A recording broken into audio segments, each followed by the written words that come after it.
C'est gênant. J'aurais pu mieux me coiffer quand même. C'est très gênant comme chose, hein, de se voir comme ça. On dirait mon fils qui se regarde dans un miroir et qui parle avec lui-même.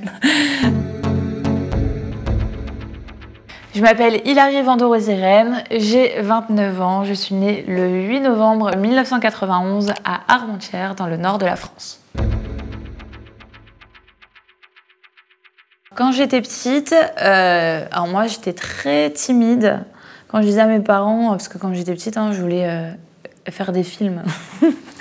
Et mes parents, ils rigolaient un peu parce que j'avais pas du tout la personnalité d'une fille qui pouvait faire des films.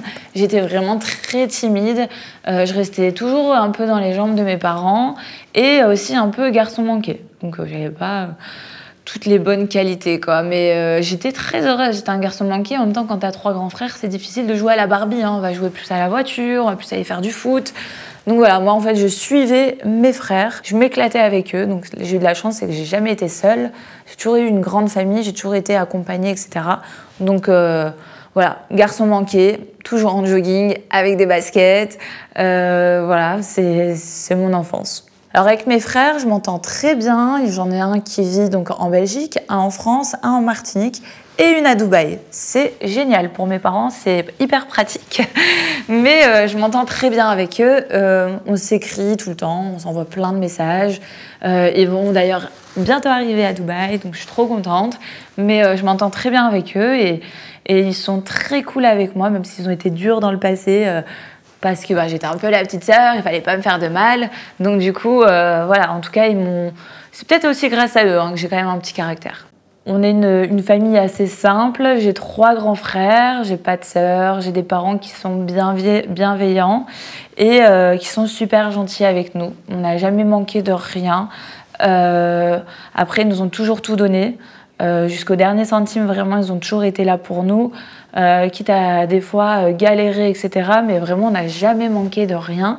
Et aujourd'hui, avec mes frères, on leur rend l'appareil à mes parents parce qu'on a une éducation qui est très bien. Moi, je vois mes frères sont très bien élevés. On a tous des métiers. J'ai un frère qui est inspecteur des douanes, un autre frère qui est caporal-chef pompier. Enfin, on a tous des métiers qui sont assez corrects.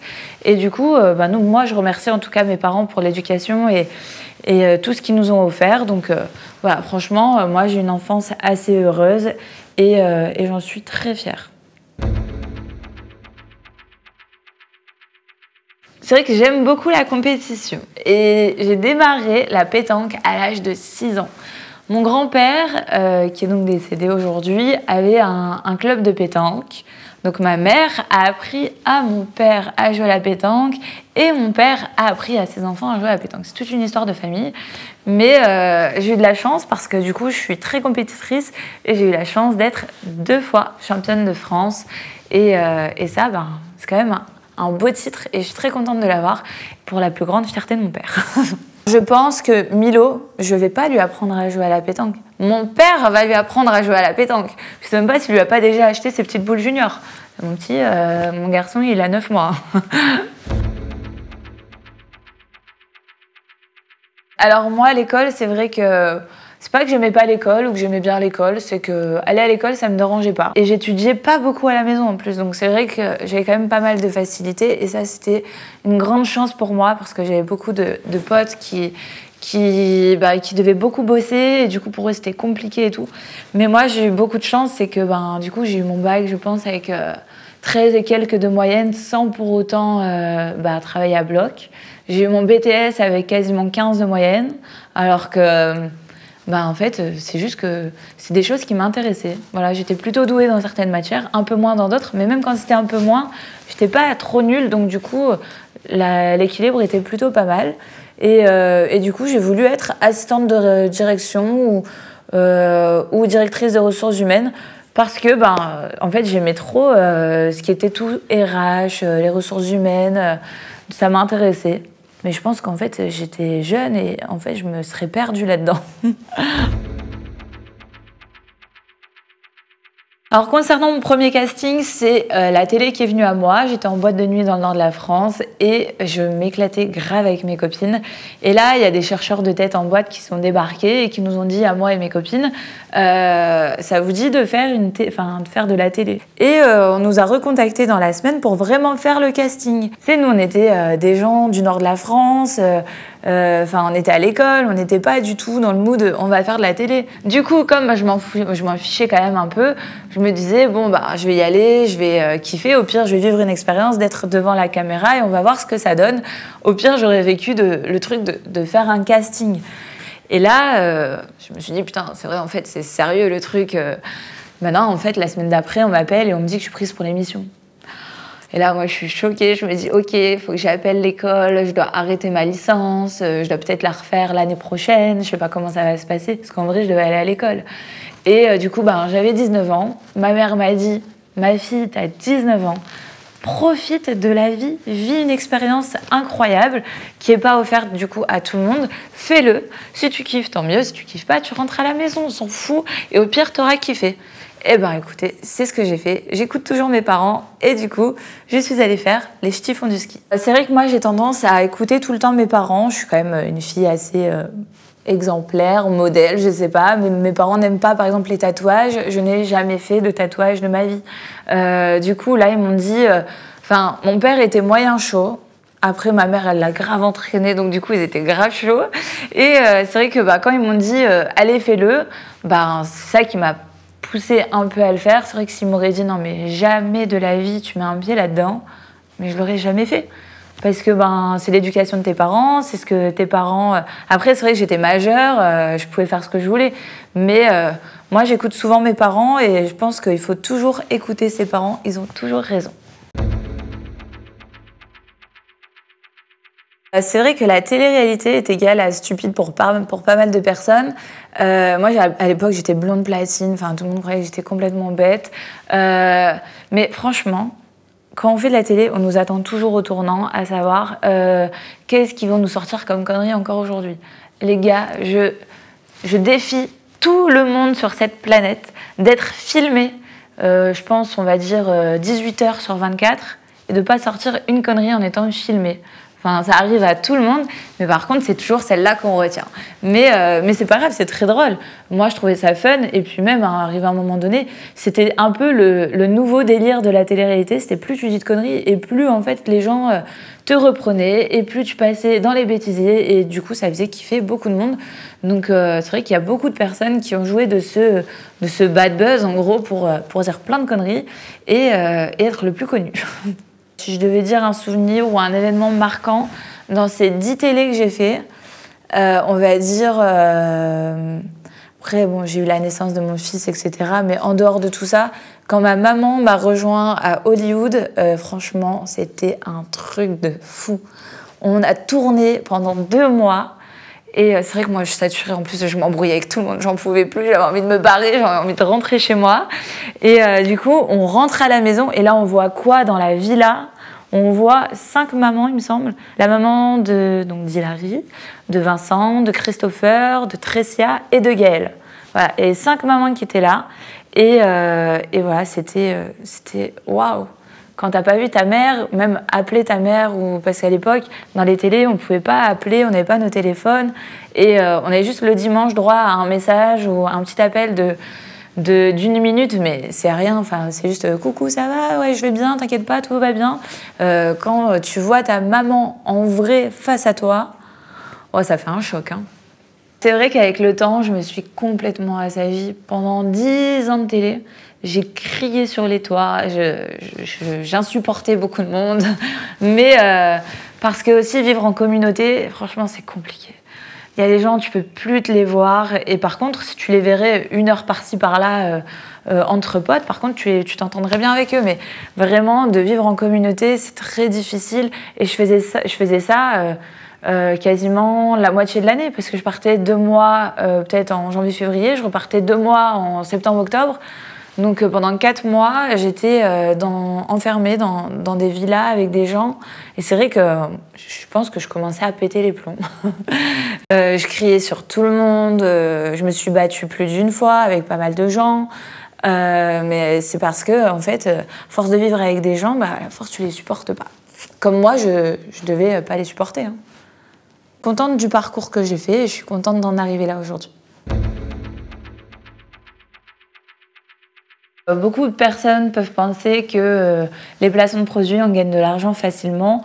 On gagne notre vie et on a beaucoup de chance de gagner notre vie comme ça c'est clair. Et moi, à la base, je suis pas du tout influenceuse, je suis candidate de télé.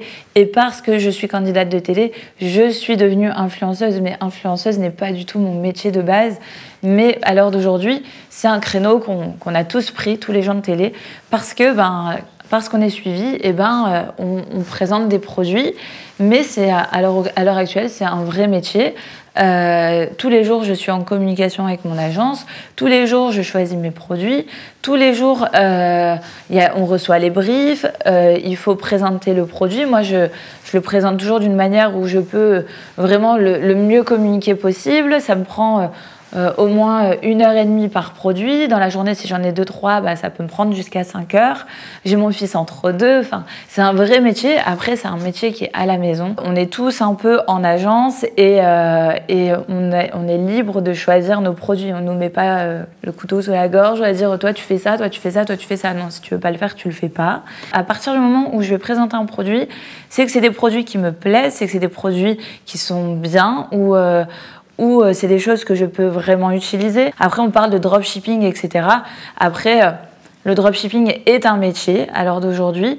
Des personnes gagnent leur vie comme ça. À partir du moment où c'est bien fait, après, libre droit à eux de le faire ou pas.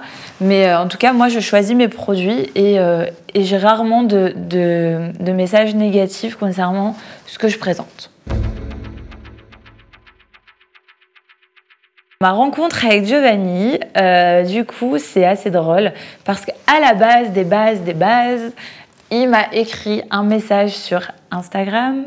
J'ai mis 6 mois avant de lui répondre, c'est très drôle. On a vite fait parler sur les réseaux et on s'est retrouvés dans un café sur Paris, le café Renoma, pas loin des Champs-Élysées.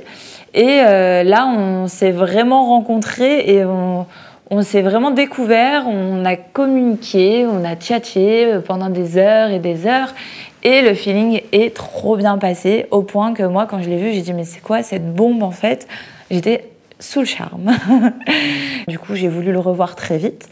Et très vite, fut le soir même. On s'est revus le soir, on a été dîner. Et du coup, de ce soir-là, on est passé au lendemain, du surlendemain, du surlendemain. Et on ne s'est jamais quitté.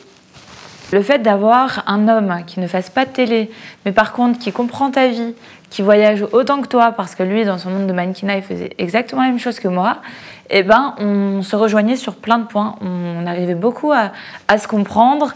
Et je me suis dit, mais c'est un homme comme ça qu'il me faut. Enfin, ça serait vraiment le plus beau dans le meilleur des mondes, quoi. Mais du coup, au fur et à mesure du temps, on a commencé à sortir ensemble et tout. Et puis, on s'entendait vraiment trop bien. Que pour moi, c'était inimaginable que je ne sois plus avec lui.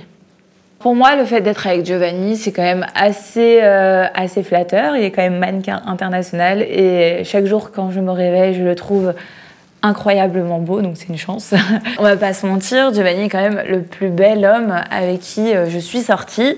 Et du coup, voilà, ça me rend très heureuse d'avoir une relation quand même avec ce garçon, mais parce que je parle toujours de sa beauté, mais en vrai, s'il m'écouterait, il me tuerait parce que ça le saoule que je parle toujours de sa beauté. Parce qu'en vrai, en dehors de sa beauté, moi, je le trouve incroyablement gentil, bienveillant, serviable, souriant. Enfin, il a beaucoup de qualités. Et Dieu merci, heureusement qu'il est là auprès de moi chaque jour. Giovanni, c'est mon âme sœur. Il devait être sur mon chemin. Il a fallu 10 ans. Mais j'ai enfin trouvé l'homme de ma vie. J'apprends pendant la JLC que je suis enceinte, mais mon histoire est assez particulière. Mon grand-père, en fait, est décédé le jour où j'ai appris que j'allais donner la vie. C'était un moment très difficile parce que j'étais en Thaïlande, dans la JLC. Par contre, eux, ils ont été incroyables avec moi, vraiment un soutien, mais je les remercierai jamais assez. Et moi, j'étais loin de tout. Et j'avais qu'une envie, c'était donc de rentrer à la maison pour mettre toutes les choses au clair et avec Giovanni, genre ma grossesse, qu'est-ce que t'en penses, etc. Parce qu'à parler à 10 000 km l'un et de l'autre, c'est compliqué. Et surtout, retrouver ma famille pour vivre ce moment le plus douloureux de ma vie. Très compliqué de gérer deux émotions. C'est du down et après du up, parce que j'apprends d'abord le décès de mon grand-père avant que j'apprenne que je suis enceinte. J'ai l'impression que c'est l'âme de mon grand-père qui se remet donc dans mon fils. Et du coup, c'est compliqué à gérer entre la tristesse et le bonheur. Et du coup, c'est pas pour rien que Milo porte le deuxième prénom qui est Ivan, c'est le prénom de mon grand-père. Donc c'est vrai que quand je vois mes parents pour la première fois qui rencontrent Milo, mon père qui sort Milo de la voiture et tout, mais je sens la fierté dans leurs yeux parce que depuis le temps qu'ils voulaient être grands-parents, je leur ai offert un petit-fils tout mignon qui s'appelle Milo. Et je sens dans leurs yeux le bonheur, la fierté, et ils se disent enfin, la descendance est partie. Parce que c'est vrai qu'on a tous quasiment 30 ans avec mes frères, et pas un avait un enfant quand même. Alors je suis la petite sœur, et je suis la première à faire un enfant. C'est quand même drôle. Aujourd'hui, on est à Dubaï, on aime énormément notre vie. Peut-être que dans 10 ans, ça va nous saouler et qu'on aura envie de rentrer. Donc voilà, on sait que plus tard, on a envie d'avoir une maison du côté d'Arcachon. Donc si on peut avoir notre maison de ce côté-là, ou alors une résidence secondaire, alors là, on aurait trop de chance. Franchement, si la télé existe encore, jamais je cracherai dans la soupe et je dirai non.